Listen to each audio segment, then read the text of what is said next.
forgot to talk about this when I talked about book one, and this is typically about the main character's past life. So the main character's mother was either his father's mistress or first wife who he abandoned, but I'm not sure which one it is. That he abandoned his wife for a richer wife, or he abandoned his mistress to keep his dignity as a loyal husband up.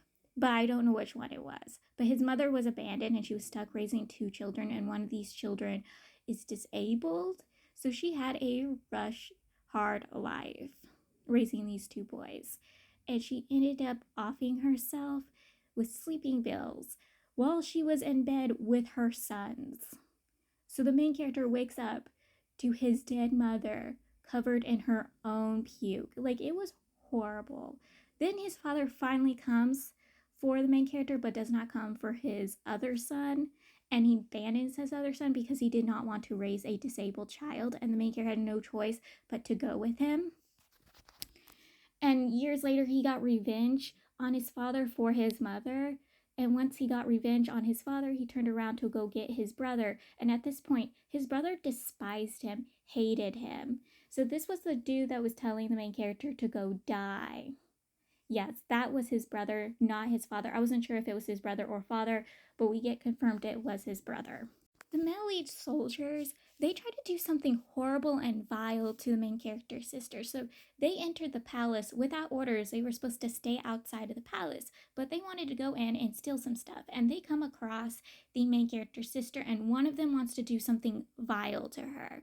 The other one is actually super against it because it's against their rules and laws and regulations and the military to do stuff like this. Like, this guy is absolutely disgusted by this dude, but this dude is like, yeah, no, and basically kills him so he can lay hands on the main character's sister.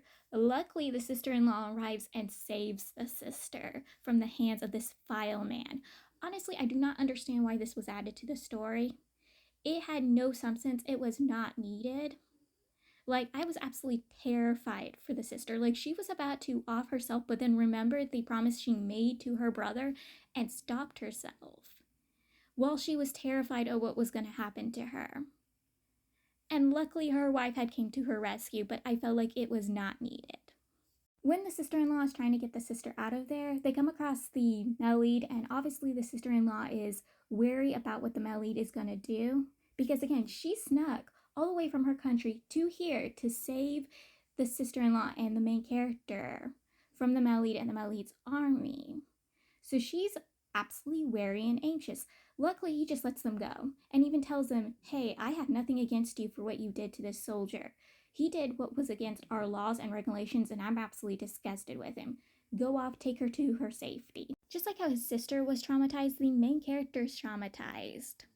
So the male lead's uncle sends one of the soldiers to cut off the main character's little junior. But he wasn't going to let the dude actually do it. Like, they had a full-on plan to make it look like the dude was attacking the main character under the orders of the male lead, and the uncle would come rescue the main character in time so the main character could turn against the male lead, ruin the relationship between the main character and male lead. This was the uncle's plans. And obviously, the main character's traumatized. The male lead never finds out about this because, again, the main character doesn't really question him with the correct questions, or at least question him about it. So when the male lead arrives after his uncle and that soldier leaves, the main character is rightfully upset because he thinks the male lead tried to have him physically harmed. And the male lead doesn't know this part. He just thinks the main character despises him and hates him for, destroying his kingdom and stripping him of his role as emperor. So they're at a standstill. It also doesn't help that the male lead doesn't explain himself when he tells the main character the eunuch died. The eunuch killed himself to sacrifice himself for the main character's future or second life. And the main character assumes the male lead killed him, even though he had pleaded and begged to the male lead not to harm anyone afterwards. Yes, so the main character assumes the male lead killed this dude because the male lead does not explain the truth to the main character.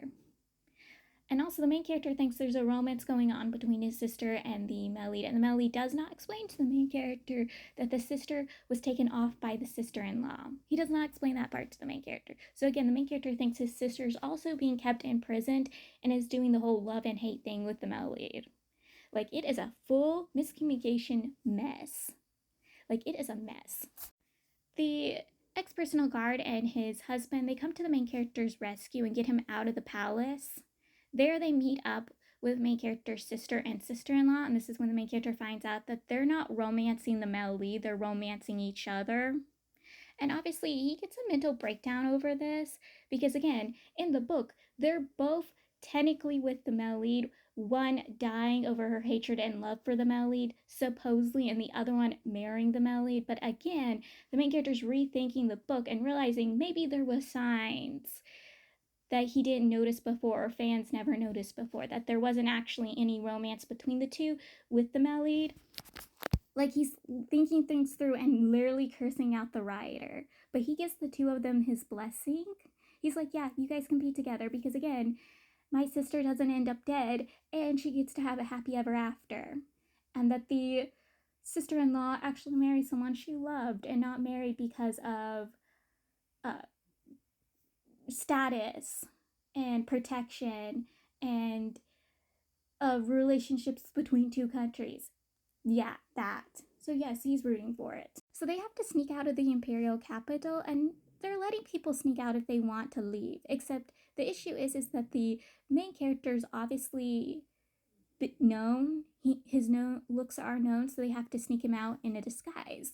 So they disguise him as a woman. And they had split up into two groups, the sister and sister-in-law, and the sister-in-law's guards in one group, and the main character, his ex-personal guard, and his ex-personal guard's husband in another group, just for a short period of time.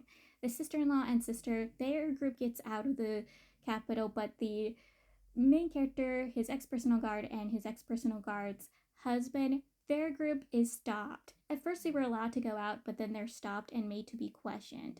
And the main character is sidelined by the male lead's uncle, who forces the main character to promise never to set his foot in the imperial capital ever again, and promise that he will never go after fortune and fame and go after the throne. And the main character promises that he just wants a simple, easygoing life, and they let him go. This is when the male lead finally arrives to the gate, but he sees the main character leaving and he hunts them down. At this point, the main character met up with his sister's group and they were heading out. When they realized the male lead was chasing after him, the main character's like, hey, stop, I want to talk with him. And they have another misunderstanding, miscommunication talk. The male lead is trying to give the main character back his mother's token because, again, the main character had gifted it back to the male lead when he sent the male lead back to his country. And the male lead tries giving it to the main character. Obviously, because of the misunderstanding, the miscommunication between the two, and the main character assuming the male lead will have a harem, even though two of the members of the harem or lovers of the male lead are with each other, the main character assumes that there's still going to be a harem, refuses to take the token. Obviously, this pisses off the male lead and he breaks the token. Now, the male lead is letting the main character leave. He wasn't there to stop the main character, he just wanted to get the main character the token. He wanted the main character to know he has feelings for the main character, he cares for the main character, but again, they're miscommunicating, they're misunderstanding each other. The male lead is not saying the words he needs to say, so it's an issue. And the token's broken and he leaves the main character and the main character picks it up and takes off with it. Obviously, he's heartbroken to know the male lead broke his mother's token, and he's heartbroken because, again, he hasn't realized it, but he romantically loves the male lead.